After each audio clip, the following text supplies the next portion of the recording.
Hi everyone, मैं हूं आरती शर्मा। आज का मेरा टॉपिक है habits of highly successful people.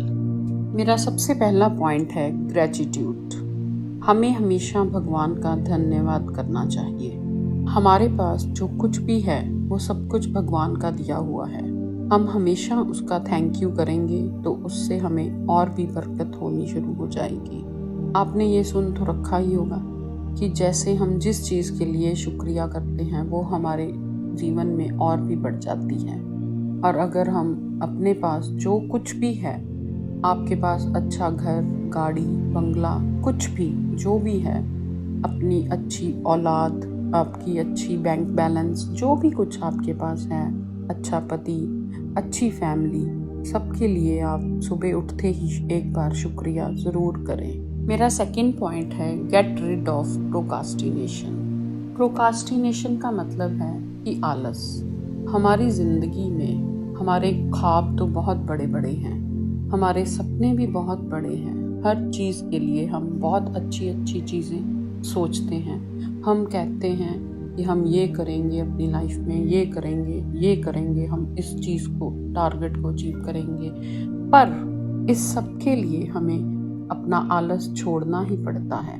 और कई लोगों में अक्सर देखा गया है, वो सोचते तो बहुत कुछ हैं पर वो कर कुछ नहीं सकते क्योंकि उनका आलस उन पर हावी होता है। इसीलिए अगर ज़िंदगी में कुछ करना है तो सबसे पहले अपना आलस छोड़ दें। छोटी सी एग्जाम्पल है, हम रोज़ सोचते हैं हम कल मॉर्निंग वॉक पे जाएंगे। उसके लिए हम रात को अलार्म सेट कर लेते हैं और सुबह जब अलार्म बजता है तो उसको स्नूज़ कर देते हैं। तो इससे आपको क्या पता लगता है कि आप ये आलस की आदत अपनी छोड़ दें, क्योंकि अगर आप आलस नहीं छोड़ेंगे तो ज़िंदगी में कुछ कर नहीं पाएंगे। बहुत से लोग आप में ऐसा करते होंगे, ज़रूरी नहीं है कि हम सारे ऐसे ही हैं। 100 में से अगर हम सोचें तो 80% लोग ऐसा ही करते हैं। इसीलिए अगर आपने कुछ जीवन में करना है तो बस आलस को छोड़ दो और जो सोचा है उस टारगेट को सेट करके बस करना है, चाहे कुछ भी हो जाए। बस मुझे ये अचीव करना है तो करना है। अब मेरा थर्ड पॉइंट है take 100% responsibility of your life. बहुत से लोग हैं जो अपनी रिस्पॉन्सिबिलिटी नहीं लेते।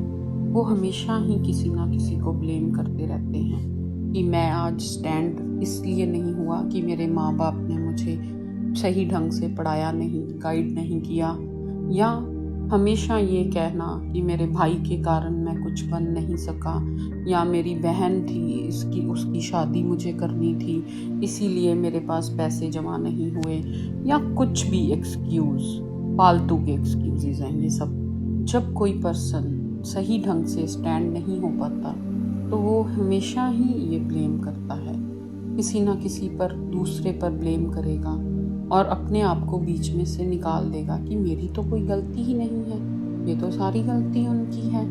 पर आप ये सोचिए कि कहीं ना कहीं आपके साथ जो भी कुछ हुआ है वो आप ही के कारण हुआ है। अगर हम सुबह उठते हैं, नाश्ता अपनी मर्जी से करते हैं, जो हमें पसंद है हम वो खाते हैं, जो हमें कपड़े पहनने हैं हम वही डालते हैं, जो हमें भी अपनी दिल को अच्छा लगता है वो पीते हैं, सब चीज़ें हम अपने मन से करते हैं, अपनी चॉइस से करते हैं, तो प्रोफेशन क्यों हम अपनी चॉइस से नहीं करते? उसके लिए हम क्यों ब्लेम कर देते हैं कि हमारे पेरेंट्स के कारण मैं स्टैंड नहीं हो सका, या अपने भाई के कारण मैं स्टैंड नहीं हो सका, अगर ऐसा होता, अगर वैसा होता तो मैं आज कुछ और ही होता। पर ये गलत है। ये हमें हमेशा ही अपने ऊपर ही ब्लेम डालना चाहिए। हाँ, अगर सेकंड जगह देखो कि वो इंसान अगर अच्छा स्टैंड हो जाए तो वो हमेशा यही कहेगा कि ये मैं अपनी मर्जी से स्टैंड हुआ हूँ, इसमें किसी और का हाथ नहीं है, मैंने सही डिसीजन राइट टाइम पर लिया है तो इसीलिए मैं स्टैंड हो गया हूँ। और अगर स्टैंड नहीं हुआ तो माँ बाप पर ब्लेम, भाई बहनों पर ब्लेम, रिश्तेदारों पर ब्लेम कि उन्होंने हमें गाइड नहीं किया। पर अगर स्टैंड हो गया तो खुद पर कि मैं स्टैंड हो चुका हूँ अच्छी तरह और अपने कारण हुआ हूँ। ये गलत है। हमेशा आप खुद को ही ब्लेम करें। आपके डिसीजन हमेशा आपके अपने होते हैं। ये तो होता ही नहीं कि हम लोगों की सुनकर उनके पीछे ही चल पड़ते हैं कि वो जैसा कह रहे हैं हम तो वैसा ही करेंगे। हम हमेशा हर चीज़ में खुद की सुनते हैं। हम सबकी बातें सुन तो ज़रूर लेते हैं पर करते अपने मन की हैं। अपना मोबाइल फ़ोन हम अपनी पसंद से लेते हैं, अपना वार्डरोब हम अपनी पसंद से लेते हैं, हम जूते अपनी अपनी पसंद से लेते हैं, मेकअप का सामान हम अपनी चॉइस का लेते हैं। तो बस कारोबार में हम किसी की चॉइस का कैसे कर सकते हैं? ये तो कंप्लीट रबिश बात है कि हम किसी पर ब्लेम करने का बहाना ढूंढते हैं हमेशा। और कईयों को तो ये आदत इतनी हो जाती है कि वो अपनी आदत चाहकर भी नहीं बदल सकते। वो हमेशा ही दूसरों को ब्लेम करते रहते हैं, हर बात में दूसरों को ब्लेम करेंगे वो। अगर आप में ये आदत है तो आप प्लीज़ इस आदत को बदल दें। मेरा 4th पॉइंट है, फर्स्ट सेट योर गोल्स।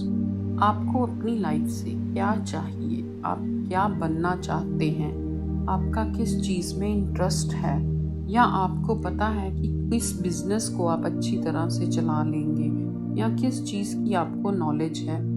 बस आप ये सेट ज़रूर करें कि आप किस चीज़ में परफेक्ट हैं। एक लक्ष्य बनाएं और उसकी तरफ पूरा ही आप अपने आप को मोटिवेट कर दें। हाँ, जब भी आप किसी भी चीज़ को चूज़ करें या कोई प्रोफेशन अपना चूज़ करें तो ये बात ज़रूर ध्यान में रखें कि आपको उसमें इंटरेस्ट होना चाहिए। क्योंकि ये नहीं कि आप किसी के पीछे, अपने रिलेटिव्स के पीछे या अपने फ्रेंड्स के पीछे लग के कोई प्रोफेशन चूज़ कर लें, या चलो मैं ये करके देखता हूँ, मेरी फ्रेंड ने मेडिकल लिया है तो मैं भी मेडिकल करूँगा। ये नहीं, आप ये देखें कि आपका उसमें इंटरेस्ट है कि नहीं है। फिर उस लक्ष्य को पूरा करने के लिए खुद को हमेशा मोटिवेट करते रहें कि मैं ये कर सकता हूँ, हाँ मुझे ये करना ही है, चाहे कुछ भी हो जाए मैं ये कर ही रहूँगा। हमेशा अपना फोकस अपने सपने पर रखें जो आपने सेट किया है कि मैं ये बनना चाहता हूँ या चाहती हूँ और बनकर ही दिखाऊंगी। मेरा 5th पॉइंट है, रीड एंड लर्न। आपको हमेशा कुछ ना कुछ सीखने की चाहत होनी चाहिए।